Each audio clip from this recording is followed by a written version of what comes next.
mutluluğa.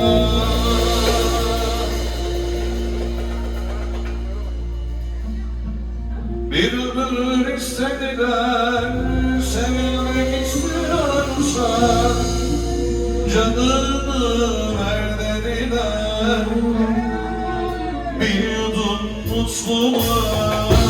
Bir ömür istediler, sevilmek istiyorsan canını ver dediler.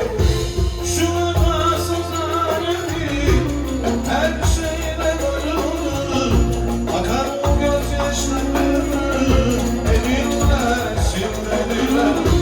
Şu vefasız alemin her şeyine doyulur, akan o gözyaşlarını elinle sil dediler.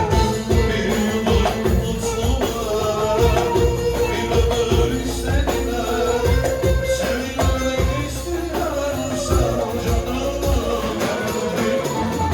Bir yudum mutluluğa, bir ömür istediler.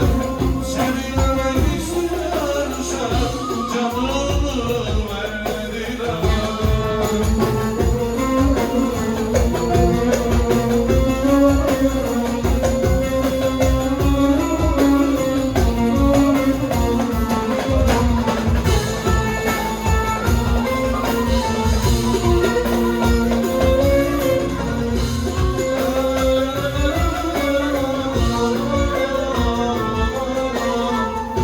En büyük şanssızlık, en büyük haksızlık, bir ömür yalnızlık bana reva gördü.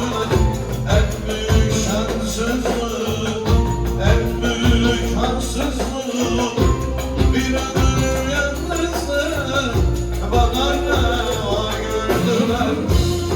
Şu vefasız alemin her şeyine darılır, akan gözyaşlarını elinle sil dediler.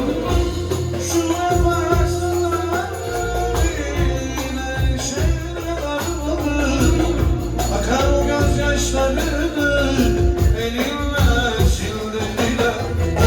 Bir yudum mutluluğa, bir ömür istediler. Sevilmek istiyorsan canımı ver dediler. Bir yudum mutluluğa, bir ömür istediler. Sevilmek istiyorsan canımı ver dediler.